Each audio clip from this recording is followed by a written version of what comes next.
You're listening to Monday Science Podcast, the show that brings you the latest in science, technology, and health with your host, me, Dr. Bahijja Raimi-Abraham. Hello, welcome back to Monday Science. We have a very interesting episode coming up. A little bit nervous about the topic, but anyway, I hope you're having a great start to the week. Let's get started with today's episode. So our Monday Science Person of the Week goes to Professor Chan Eng Heng, a retired professor from a university in Malaysia, who is a turtle conservationist who was recognized by the United Nations Environment Programme for her efforts to save and protect sea turtles. She has had a significant impact on turtle conservation in Malaysia. Where she co-founded and led the Sea Turtle Research Unit. Her work and research has also led to the establishment of protected fishing areas to protect leatherback turtles during nesting periods. That is amazing. She pushed for the establishment of turtle sanctuaries, which was granted after 12 years of lobbying, and for a ban on commercial egg production. She also ran annual turtle camps for 13 years in an effort to educate children on turtle conservation. In 2020, she won a Lifetime Award from the International Sea Turtle Society. So, congratulations, Professor Heng. In our quick news, so a study that was led by researchers from the University of Oxford has shown that blood clot risk from COVID-19 is higher than after vaccine. So you've probably seen in the news, there's been several discussions about blood clots following having or taking the COVID vaccine. And there's also been conversations around the blood clot risk in oral contraceptives as well. But anyway, so University of Oxford have investigated this, and so they have compelling evidence on why people should continue getting vaccinated despite the current concerns about extremely rare blood clots following vaccination. The researchers used a database of electronic medical records of patients based primarily in America to determine the risk of the rare and deadly blood clots called cerebral venous sinus thrombosis after vaccination versus COVID-19 infection. Of the 513,284 COVID-19 patients identified in the database, 20 developed this thrombosis within 2 weeks after their diagnosis. This is compared to 2 out of 489,871 patients who received an mRNA vaccine and developed the thrombosis. And the European Medicines Agency's latest estimate for the risk of the thrombosis associated with AstraZeneca vaccine is about 5 per 1 million. So I hope that helps to clarify things for people. Okay, so on to today's episode. This is episode 76, and it's a listener question. So responding to a listener question. And I'm going to play, it was actually a voice note, so I'm going to play that shortly. But essentially, they're asking, why do we only see positive results published? Oh, it's going to be interesting. So why don't I let you listen to that, and then we're going to get stuck in. Hi, Monday Science. I just wanted to ask, why is it that we are taught as science students that non-results within scientific research are still results and contribute to our overall knowledge, but we don't really see a lot of non-results and really that mentality being reflected in publications in academia? Thank you. Okay, so let's unpack this. Okay, why do we not see non-results published? So why do we only see positive results published in science? Can you tell I'm a little bit nervous to talk about this? But anyway, let's progress. Okay, so essentially, this is down to publication bias. So, publication bias is the tendency on the parts of investigators, researchers, reviewers, and editors to submit or accept manuscripts for publication based on the direction or strength of the findings. Publication bias is an unfortunate bias that occurs in published academic research. I don't know if I can fully say even academic, just research in general. And essentially, with publication bias, you get to see positive results published, or they have a better chance of being published. They tend to be published earlier and are published in results with higher impact factors. And therefore, conclusions exclusively based on published results, published studies may be misleading. You can really tell I'm nervous about this conversation. So this isn't a new or recent issue. So as early as 1959, there was an article written by Sterling, and I do talk about this a little bit later on, which described the potential threat of bias towards statistically significant results for fields that rely on frequentist statistics, and that it was possible that the literature in these fields consisted largely of false conclusions. So yeah, as mentioned, this isn't a new thing. There's another article written in 1993. I mean, there have been several, but I'm just highlighting a couple, by Dickerson and Min, which highlights that the title is Publication Bias, the Problem That Won't Go Away. So that was even in 1993. It's been cited many times about over 400 times. And they defined publication bias as the failure to publish the results of a study on the basis of the direction or strength of the study findings. Generally, it's a result of withholding negative results or results that don't fit in with the grain of the thoughts of that field or the findings of that field. And this can lead to excessive positive results. And you see this also in certain fields where, so for example, in one of my research areas, solid dispersions, which is a technology that's used to improve the solubility of poorly water soluble drugs. And you can often see lots of positive results saying, "Ooh, solid dispersions are great. They really do improve the solubility of poorly water soluble drugs when you're looking at in vitro studies." But then there's poor in vivo correlation as well. So how amazing can they actually be? How amazing can this technology actually be in improving poorly water soluble drugs? There is also in that area the issue around um, in vivo, in vitro correlation, but generally speaking, it can't be that the technology is so amazing that all you're seeing is positive results. I feel like I'm rubbishing my field, oh dear. But anyway, so many positive results reported from studies with also like small sample size, methodological limitations, and null findings that have been reported. And there's also this thing about, a natural human desire to find positive results to support one's own beliefs and one's own work. There was an editorial article that was published in March 2019 in Nature Human Behaviour, and it was titled The Importance of No Evidence. And this highlighted how publication bias threatens the ability of science to self correct and the need to change how null or negative findings are perceived and offer incentives for their publication. And this is, from journals. And so in the editorial article, they actually ended with the following statement. At Nature Human Behaviour, we welcome the submission of studies reporting null or negative findings, provided that they address an important question of broad significance and are methodologically highly robust. So, why does this happen? There are a number of reasons, and to be honest, I don't even know if anybody knows why this happens. I think there's, as I mentioned just before, there is this quote unquote issue of the trends in the field. There's also past experience, and I say past experience, which also ties into like the trends in the field. So if a supervisor, a PI, principal investigator of a group has worked in a certain area and has always seen or in their work has expected a certain trend and a certain result.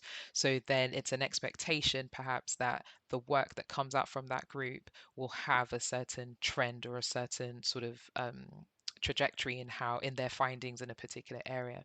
There can also be competing commitments. There's maybe some conflicts, financial conflicts, conflicts of interest. Maybe also, a perceived or real, well, I guess a perceived or real lack of interest in results from editors, reviewers, or other colleagues. And I mentioned already, I'll just mention again, conflicts of interest, which could also lead to suppression of results not aligned with a specific agenda.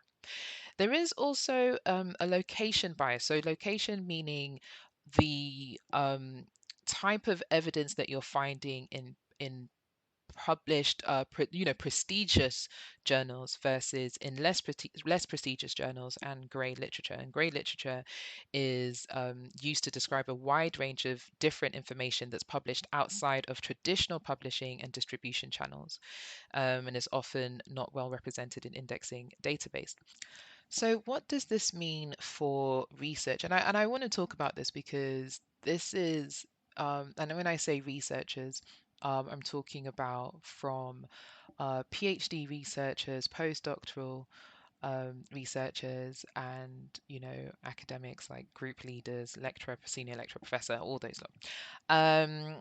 And I think it's important to note that publications are important regardless of level for people's academic careers. It's part of the KPIs, key performance indicators in academia. Let's focus on that. And so it's quite difficult because you need to publish papers, and there is this requirement at all different levels. And so, as I mentioned before, you can have a situation where somebody's been working in a field and they have an expectation of a certain pattern or trend to be observed. And when you have, let's say, a new PhD researcher who's joining a group who maybe has never worked on a topic before, and so they're told maybe to repeat or follow on experiments from a previous PhD researcher or a postdoc, and then they're finding their results are, because especially if you're not in the field, you don't know, so you're just like, "Ooh, this is interesting data, this is what I found." And then you have instances where they may be told, "Oh, that's not quite right, that's not what we're expecting." And then the researcher, regardless of PhD or postdoc, might be like, "Oh, but this is what I found." And it's like, "Yeah, but that's not aligned with what we find." And then you have this question about research integrity, which I'm not going to talk about today. But it, really boils down to people feeling that if they submit predominantly positive results, it's more likely to be published or considered for publication. And so, therefore, there's this pressure to find positive results, which can lead to false positives, inflated estimations, and also, again, this sort of feeling that if you publish more, if you have more positive results, it's likely or more likely to be published in higher impact factor papers and therefore to be cited, which then can lead to bias in research. So, what is the impact or the effect on research and researchers? So, it can be, wasteful for research efforts. If a certain narrative of publication is expected to be published, i.e., positive results, if the findings aren't positive, then someone's told to repeat their experiments to get the quote unquote desired outcome, then of course that's a waste of research efforts. Um, it limits the evidence available for policymakers and stakeholders. In biomedicine, for example, false positives can put patients at risk, and it may cause studies to be repeated several times as researchers are not aware that a null result has been found. So let's talk about null results. So a null result is essentially an experimental outcome which does not show an otherwise expected effect. This does not imply a result of zero or nothing, but that's sometimes how people view it, but simply a result that doesn't support the starting hypothesis. So I found a really funny article. Well, I say funny, it's not funny, haha, but well, it is a little bit funny, haha, but it's interesting and funny, it's like with some humor. And it's titled "When Scientists Find Nothing: The Value of Null Results," which was it's in an Inside Science. I've put a lot of these references in the episode description, and it was published last year. There was a section, "Congratulations, you found nothing," which highlighted a reason that null results often don't get shared, and which is that compared to positive results, their importance is hard to judge intuitively.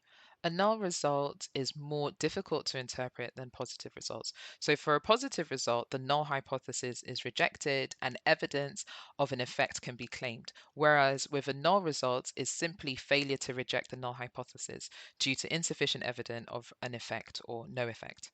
And so some studies have very low statistical power, which means that they expect a large number of studies to have null findings despite there being an actual effect. Poor methodology and design can lead to null results being harder to interpret. Reviewers have also been found to judge the methods and quality of null studies more critically than those of positive studies. There have been quite a few studies to support this, but one of the original papers is a very old study um, published in 1977. It's had over 1,000 citations.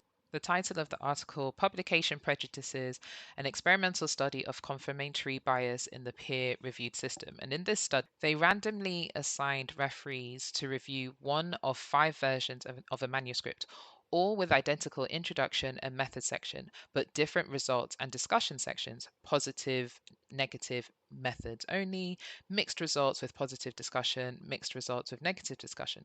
The methods, data, presentation, scientific contribution, and publication merits of manuscripts with positive results were rated as being nearly twice as high as manuscripts with negative results.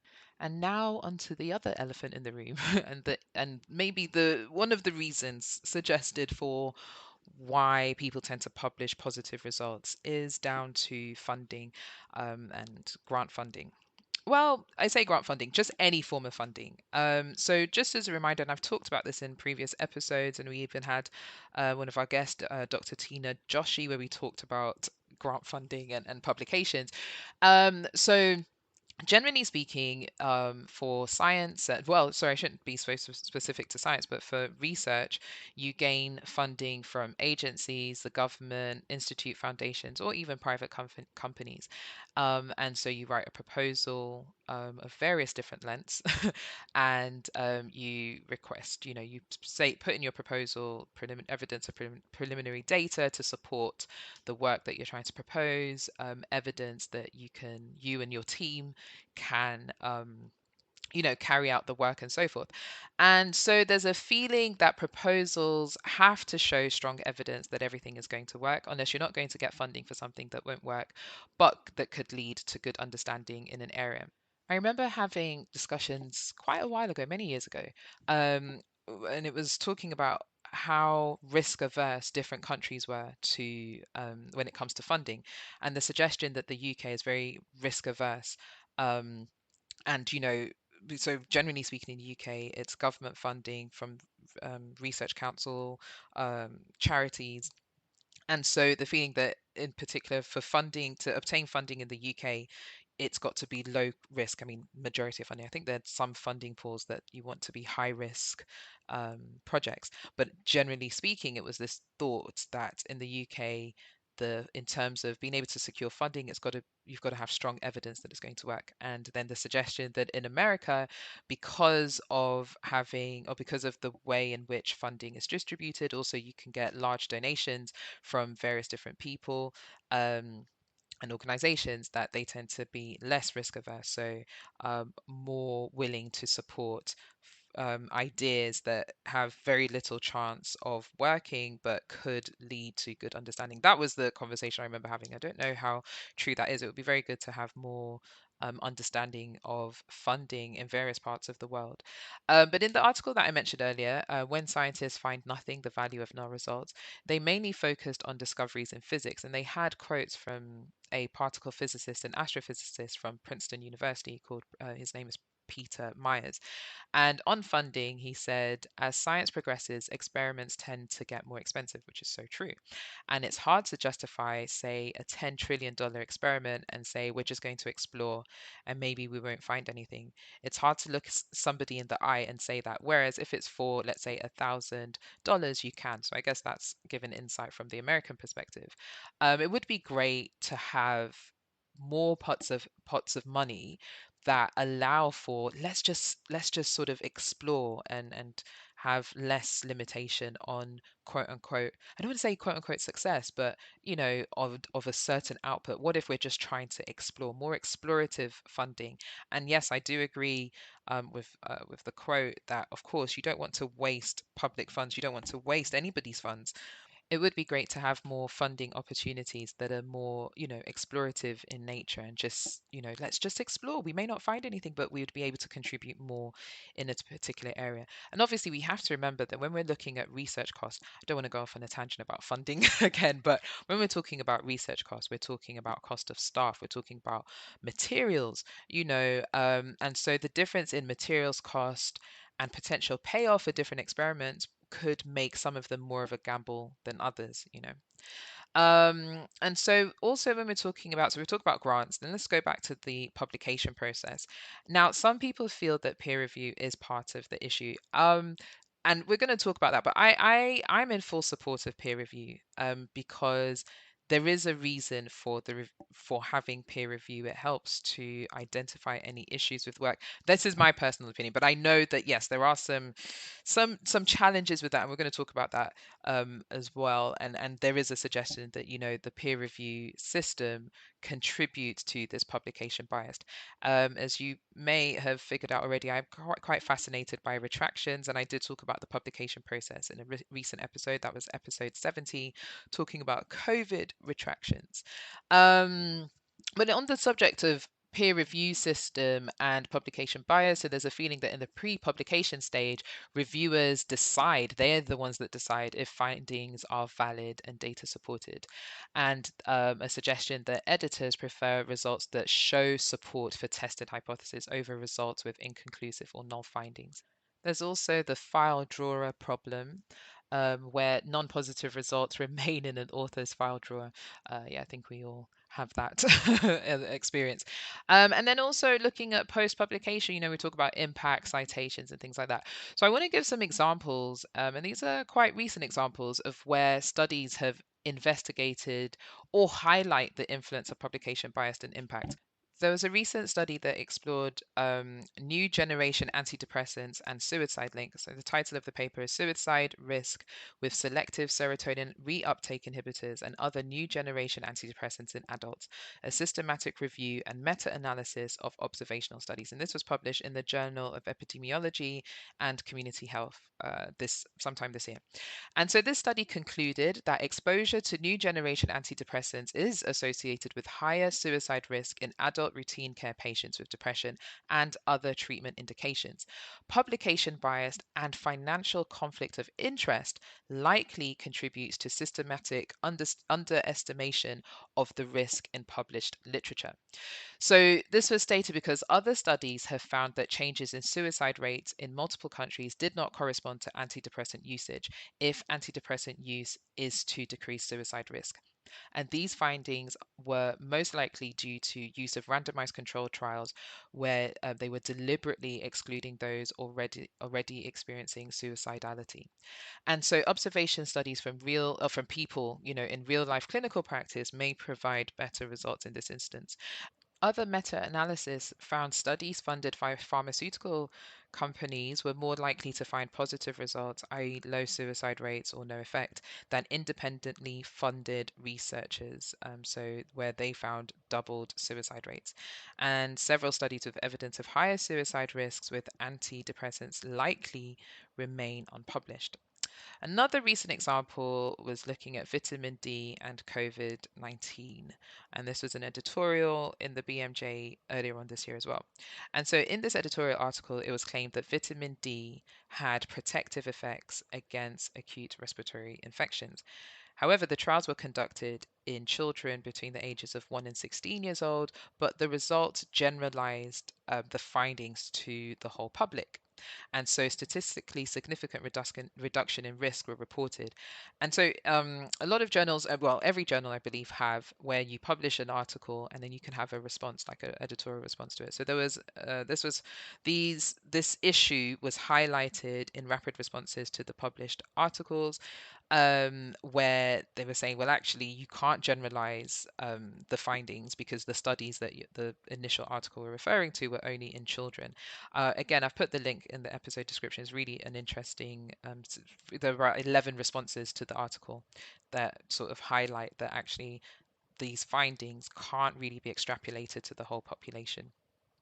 Talking of which, actually, I came across a post-publication peer review website. It's called PubPeer, and it's a website that allows users to discuss and review scientific research after publication. The site has served as a whistleblowing platform in which it highlights shortcomings to several high-profile papers. You can also Google, well, sorry, I keep saying Google in place of searching. You can search your name or put your articles to see if anybody has questioned them. Thankfully, nobody's questioned my papers so far, but maybe they're not high profile enough. Who knows? And so my favorite platform, Retraction Watch, also have discussed this website. And so it's quite interesting on PubPeer because people can submit their like their commentary on an article anonymously as well. But when they are posting any comments on a paper, they have to make sure that there's, evidence and it's got to be verified as well. So that's quite an interesting platform that I've recently discovered. Peer, what did I call it? PubPeer. Okay, so there are some initiatives to try and reduce publication bias, and these have largely been for medicine, science, systematic reviews, and clinical trials. So, for example, you've got public sources for mandatory registration of trial protocols, that's clinicaltrials.gov, and others. Then there's also guidelines for reporting of procedures and results, that's the Equator Network, and a push to try and publish study protocols. Then from the publication side of things, so the BMC Psychology, they launched a pilot to trial a new results-free peer review process. And this was the first specialist journal to do so. And so they ran a pilot to trial their results-free review process from 2016 to 2020. In addition, and so this was alongside and in addition to the journal's peer review system. The trial is now closed, but the journal has chosen to operate using a transparent peer review process, which we'll talk about in a bit. And so during the trial, authors of research articles could opt in at submission for their article, or sorry, for their manuscript to be included in this results-free peer review process. And they have a link on their website with all the collections that brings together the articles from this. I've put all of that in the episode description. So, what is a result-free peer review process? So, it's a model for peer review where editors and reviewers are blinded to the results. It happens in two stages. Stage one, you have the review of the manuscript, excluding any results or discussion of the results. Then in stage two, if accepted following stage one, there's a review of the complete manuscript to check the results and the conclusions and make sure that they do not deviate unjustifiably from the research question and methodology. So how does this differ to normal peer review? So they say that all aspects of the peer review process are the same, with the exception of stage one, including the questions for reviewers, criteria for publication, and expected turnaround times. Okay. What I find interesting is after the trial, the journal have now stated that they're going to use the transparent peer review process, which is where if the article is published, the reviewer's reports are published alongside the article under a Creative Commons license, but the reviewer is not named. And the benefit of this transparent peer review is that it increases transparency. In addition, published reports can serve as an educational purpose in helping to facilitate training and research into peer review. But I find it interesting that they didn't choose to continue the results-free review method. I did have a look to see how many papers were published, and I'm for a 4-year period, the number of papers that were published via this results-free peer review process were quite small. I would guess. So maybe that's why it wasn't taken up. So a follow-up question to the listener question, actually, which was provided as a text, which is, why is it that we are taught as students that non-results within scientific research are still results, but why do we not see that mentality reflected in academia and publications? It's a very loaded question. Yeah, I don't know when publication bias starts, and I think I'm probably going to have to have somebody come on the podcast to talk about it. Maybe somebody who researches, who's in the meta science field, because you know, when does it start? I mean, we've had a discussion today about sort of the different facets to publication bias, but when does it start really? Maybe it's as a result of various different pressures, as I've talked about, and maybe not wanting to go against the grain. This is definitely an area that needs to be discussed a lot more, and I think I'm going to look at who else I can get to come and help me answer this question, because I think today I've probably given information as to possible reasons why it could happen, but I unfortunately don't have any solutions, because when you unpack this topic, it's deep-seated, it's deep-rooted, and you can see that it's generational as well. And people are trying to change, I guess to support the publishing of quote unquote negative results or no results, but it's also quite difficult because if that's the system, if that's the way people are trained at some point to publish, I think it's quite difficult to go against the grain. So yeah, I feel like I've provided more questions than answers, but I hope that by unpacking some of the areas that contribute to publication bias, this can at least start some further discussion.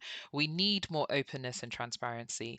I think also even within that, the and openness and transparency, I think we actually need to make people feel more confident to just publish what they find. And let it be that, oh, this is an interesting finding, as opposed to, but you're not showing something positive. This is definitely something I'm going to have to come back to, and I need a guest to discuss this further with, perhaps somebody who is in the area of meta science or meta research, and maybe we can unpack this further. So yeah, we're going to come back to this topic. This is part one, which is let's unpack the topic and, but dare I say it, find more issues.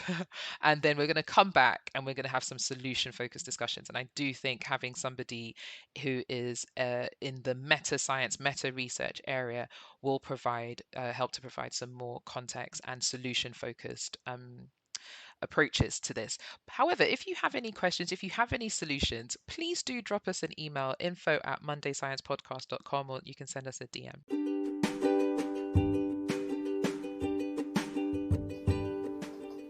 Thanks for joining us this week on the Monday Science podcast. Make sure to visit our website.